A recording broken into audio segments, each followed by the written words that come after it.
Bom, graças e paz. Aqui eu vou falar sobre uma passagem no livro de 2 Reis, que fala sobre o rei Ezequias.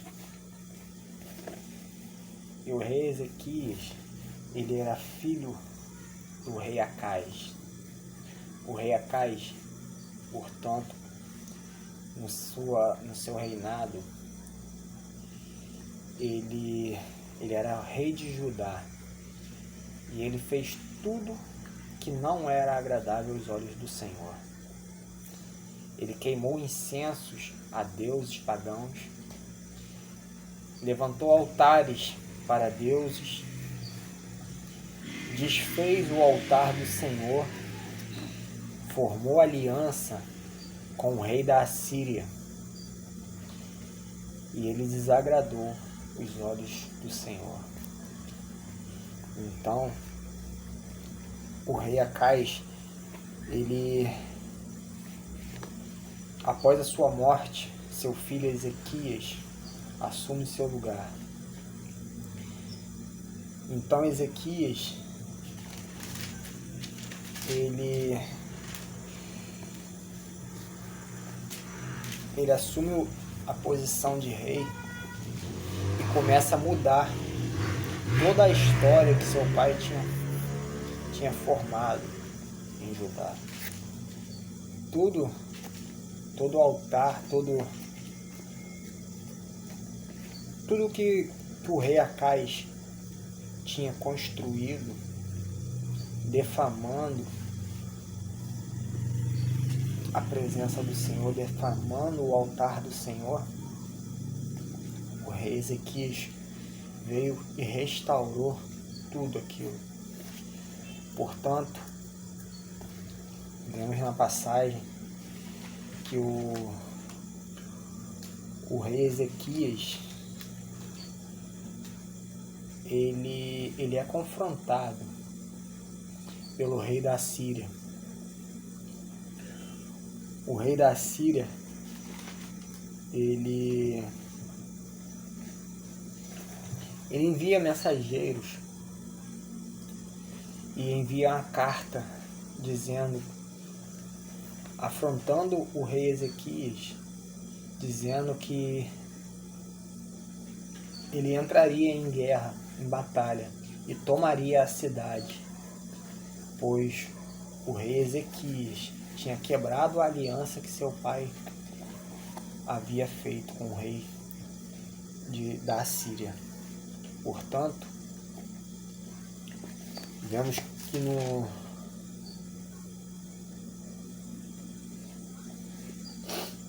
capítulo 19, o tema diz que Ezequias ora na casa do Senhor. Ele restabelece a casa. Ele traz de volta a presença do Senhor para Judá. Então o rei da Síria, ele entra para tomar a cidade.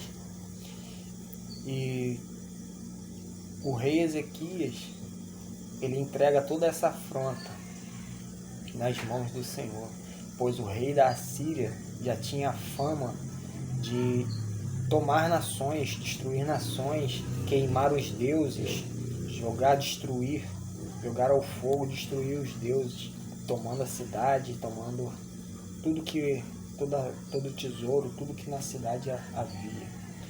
Então, o que acontece?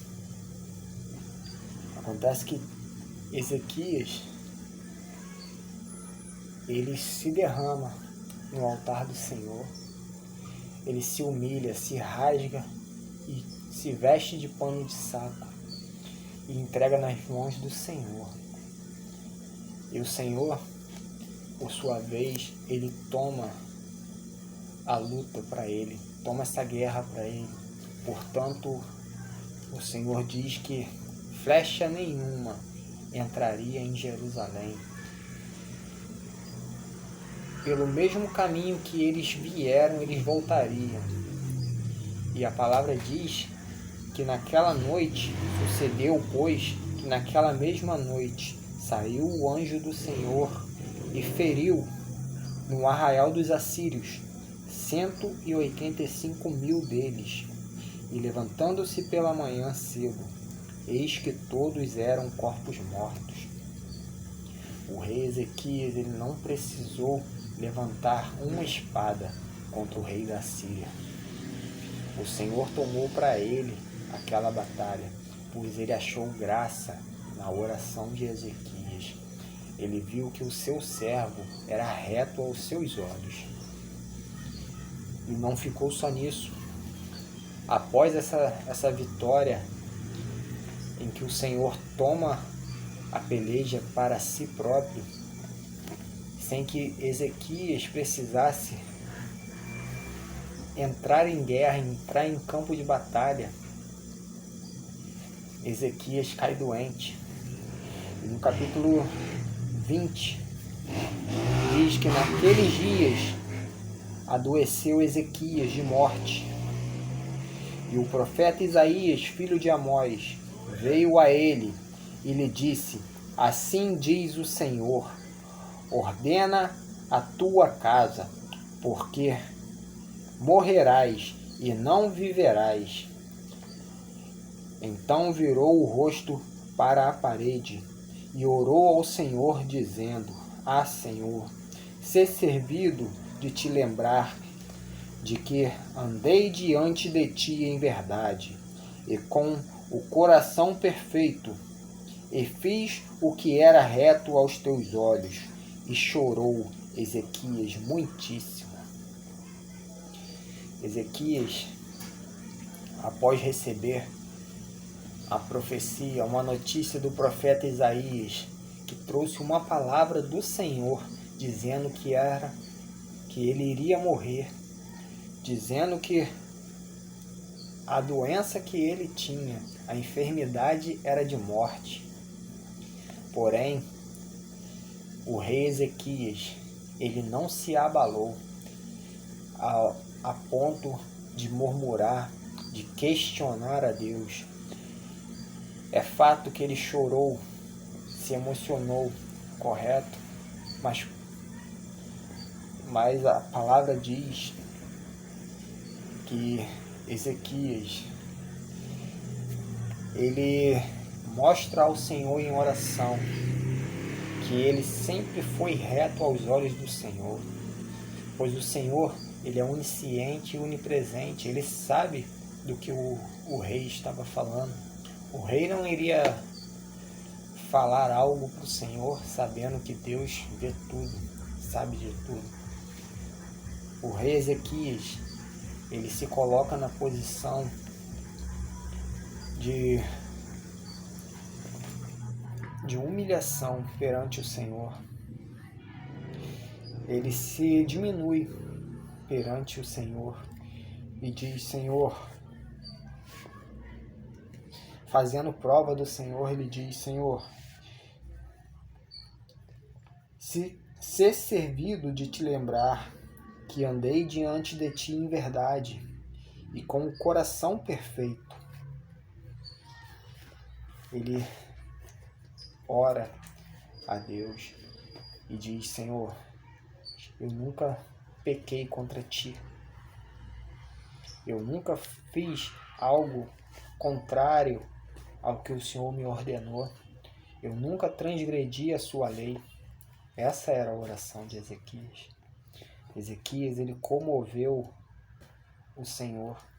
Portanto, mais à frente, podemos ver no versículo 4 do capítulo 20. Sucedeu, pois, que não havendo Isaías ainda saído do meio do pátio, veio a ele a palavra do Senhor, dizendo: volta e diz a Ezequias, chefe do meu povo, assim diz o Senhor, Deus de Davi, teu pai: ouvi a tua oração e vi as tuas lágrimas. Eis que eu te sararei ao terceiro dia. subirás à casa do Senhor, e acrescentarei aos teus dias 15 anos, e das mãos do rei da Assíria te livrarei, a ti e a esta cidade, e ampararei esta cidade por amor de mim e por amor de Davi, meu servo. Então, podemos ver como foi tocante a oração do rei Ezequias, como foi comovente a oração do rei Ezequias, tão sincera, tão pura, que fez mudar uma profecia, fez mudar a palavra que foi dita a ele. O profeta Isaías tinha entregado a palavra do Senhor. O Senhor dizia a ele que a enfermidade dele era a enfermidade de morte. Porém, o rei Ezequias, ele faz prova ao Senhor e diz: Senhor, andei sempre reto em tua presença. Meu coração é puro. Veja meu coração, que não há transgressão alguma. Então aquilo comoveu tanto o Senhor, que o Senhor achou graça na oração do rei Ezequias, que mudou a história dele, acrescentando 15 anos a mais ao rei Ezequias. Então, a oração, de maneira reta, sincera, humilde, ela pode mudar a história. Ela pode mudar a palavra que foi lançada sobre ti. Às vezes a pessoa está enferma, doente em cima de uma cama, achando, pois os médicos todos já deram um laudo de morte, achando que não tem mais jeito. Mas a sua oração pura e sincera, ela pode mudar o curso da história. Ela pode mudar um laudo de morte para um laudo de vida. Ela pode mudar o laudo de um laudo médico em que acusa uma doença, em outro exame não ter mais doença alguma, pois a oração, ela é a chave. Tenha fé, pois a fé, ela é uma das ferramentas essenciais na oração. Não adianta orar sem fé. Então, vemos aqui que o profeta Isaías, ele chega até o rei Ezequias e lança a palavra do Senhor novamente. Eu vejo como ele chegasse ao rei e falasse: o Senhor diz que toda aquela palavra lançada de morte a ti já não é mais a mesma, pois o Senhor agora diz que tu viverá, pois Ele é vida e Ele te dá essa vida. Então, uma oração sincera, ela traz vida. E muitas das vezes deixamos de orar, deixamos de ler a palavra por tantos motivos. E a palavra do Senhor nos mostra o tão importante que é uma oração sincera, uma oração pura. Como que uma oração ela pode comover o coração do Senhor. Então, a ponto dele lançar palavras de vida sobre cada um. Então, essa é uma pequena passagem que eu li, e passando um entendimento para a vida de cada um. Que a paz do Senhor esteja com todos vocês. Amém.